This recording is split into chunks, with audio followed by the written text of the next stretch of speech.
सुस्वागतम मित्रांनो. तर आजच्या भागामध्ये आता इंद्राचे हात खूपच भाजलेले असतात. राणी म्हणत असते, अहो इंद्र सर, मी काहीतरी लावून देऊ का त्यावरती? तर इंद्र म्हणतो की नाही राणी, काही नाही. तर आता राणी आतमध्ये घेऊन जाते आणि इंद्राच्या हाताला तिथं ट्यूब पण ते लावून देते. आणि आता इकडं जी मालती आहे तिला खूपच राणीचा राग आलेला असतो. तर आता राणीने त्यातून जातात. तर जी मालती आणि आबा आहे ते दोघे बसलेले असतात. आबा म्हणतात, मालती तुम्ही जे वागला ना ते मला अजिबात पटलेलं नाही आहे. तुम्ही खरंच चुकीचं वागलात. असं करायला नको होतं तुम्ही.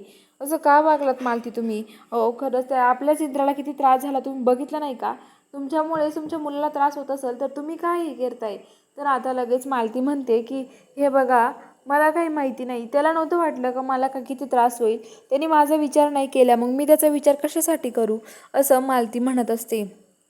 तर तेवढ्या तिथे विक्रांत आणि उर्मिला येतात. त्यामुळे विक्रांत म्हणतो, अहो मालती आई, बरोबर बोलताय तुम्ही, काहीच चुकीचं नाही बोलत आहे. अहो जे आहे ना खरं तेच बोलताय तुम्ही, कारण की तुम्ही काही चुकीचं केलं नाही. कारण की हे बघा, जो वीरेंद्र आहे तो खरंच चुकीचं वागला. कारण की त्याला तुमच्या भावनांचं काही वाटलं नाही का? त्याला काय वाटलं होतं का? तुम्हाला कसं वाटेल तुम्ही ते घड्याळ विकलं तर? याचा विचार नाही केला का त्यांनी? याचा विचार करून बघायचा ना मग त्यांनी ह्या गोष्टीचा विचार नाही केला. आणि तुम्ही काय त्यांचा विचार करताय? मग तुम्ही पण त्यांचा विचार करायचा सोडून द्या. हे बघा, मी तुम्हाला एक सांगू का मालती आई, मी तुमच्यासाठी एक गोष्ट घेऊन आला आहे. तर आता लगेच मालती म्हणते की विक्रांत, अरे हे दोघे बापले का ती अवदासा घरात आल्यापासून असेच झाले आहेत. तुला तरी माझं मत कळलं ना, एवढं तरी बरं झालं. तुला तरी माझं म्हणणं पटलंय. कारण की नाहीतर कुणालाच माझं या घरामध्ये म्हणणं पटत नाहीये, असं म्हणत असते. तर आता लगेच विक्रांत म्हणतो की अहो मालती आई, तुम्ही काळजी करू नका, मला तुमचं म्हणणं पूर्ण पटतं आहे. हे खरंच माफ करा, मी तुमच्याशी चुकीचं वागलो एवढे दिवस, पण मला आता तुमची बाजू मांडावीशी वाटली त्यामुळे मी आलो आहे. आणि हे बघा, मी हे घड्याळ घेऊन आलो आहे. हे धरा इंद्राचं घड्याळ. तर आता आबा म्हणतात, मालती ते घड्याळ घेऊ नका. इंद्राला तुम्ही हे घड्याळ घेतलेलं आवडणार नाहीये. तुम्ही ते घड्याळ घेऊ नका त्या विक्रांतकडून. काय घ्यायचं त्याच्याकडून आपण घड्याळ? तर आता लगेच जी हे आहे उर्मिला, ती म्हणते की अहो मालती आई, घ्या ना तुम्ही ते घड्याळ. का नाही घेते? घ्या ना घड्याळ तुम्ही. अहो तुमच्यासाठी तो विक्रांत घेऊन आला माहिती का ते घड्याळ? तुम्हाला भारी वाटावं, तुम्हाला चांगलं वाटावं त्यासाठी. त्यामुळे घ्या ना तुम्ही ते घड्याळ. तर आता मालती म्हणते, विंद्राने माझा विचार नाही केला घड्याळ गहाण ठेवायच्या वेळेस. मी का त्याचा आता घड्याळ घेताना विचार करू? मी पण त्याचा आता विचार नाही करणार. मला काही माहिती नाही आहे, त्याला माझ्या भावनांचं काही वाटलं नाही, त्यामुळे मला पण त्याच्या भावनांचं काहीच वाटणार नाही आता, असं म्हणत असते. तर आता लगेच विक्रांत आणि उर्मिलाचा प्लॅन सक्सेस होतो. ते दोघे खूपच खुश होतात. तर आता लगेच मालती म्हणत असते की हे बघा, तुम्हाला एवढंच राणीचं पुळका आलाय ना, तर तुम्ही तिच्या बाजूने बोलत जा.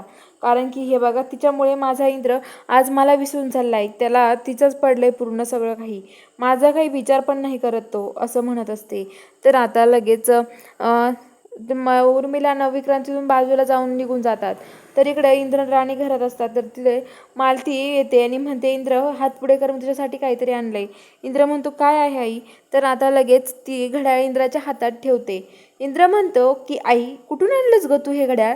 आणि कुणी दिलं तुला हे घड्याळ? तर आता लगेच मालती म्हणते की हे बघ इंद्र, मला माहिती होतं तुला नाही काळजी, पण मला माझं प्रेम हे बघ, कुणाशी तुलना करू नको माझ्या प्रेमाची. अरे माझ्या आठवणी आहेत ह्या घड्याळ म्हणजे. तू असं कुणाला देऊन असं हे करू नकोस ना माझ्या आठवणींना. का छळतोय तू? का त्रास देतोय ह्या आठवणी माझ्या? असं अजिबात करायचं नाही हा इंद्र तू. तर इंद्र म्हणतो की घड्याळ कोणी दिलं पण? तर आबा म्हणतात की हे घड्याळ त्या विक्रांतनी दिलंय. तर आता लगेच इंद्र म्हणतो की काही गरज नव्हती आई तुला हे सगळं करायची. कशाला त्याच्याकडून घड्याळ घ्यायचं? तुला माहिती ना ते आपल्याशी कसं वागलेत, मग कशाला उगाच घेतलं त्यांच्याकडून घड्याळ? तर आता ती म्हणते की अरे मग काय झालं? त्याला तरी माझ्या भावना कळल्या, तुम्हाला तर कळत पण नाही ना, मग मी काय करणार तुम्हीच सांगा, असं म्हणत असते.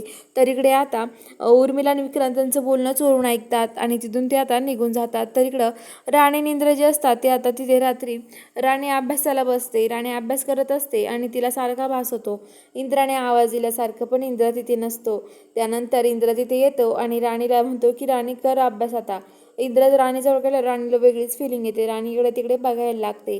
तर आता दुसऱ्या दिवशी सकाळी जो इंद्र आहे त्याचा ऑनलाईन इंटरव्ह्यू असतो तिथे व्हिडिओ कॉलवर. तर आता इंटरव्ह्यूसाठी तो तयार होत असतो. राणी त्याच्या शर्टचे बटन वगैरे लावून देते.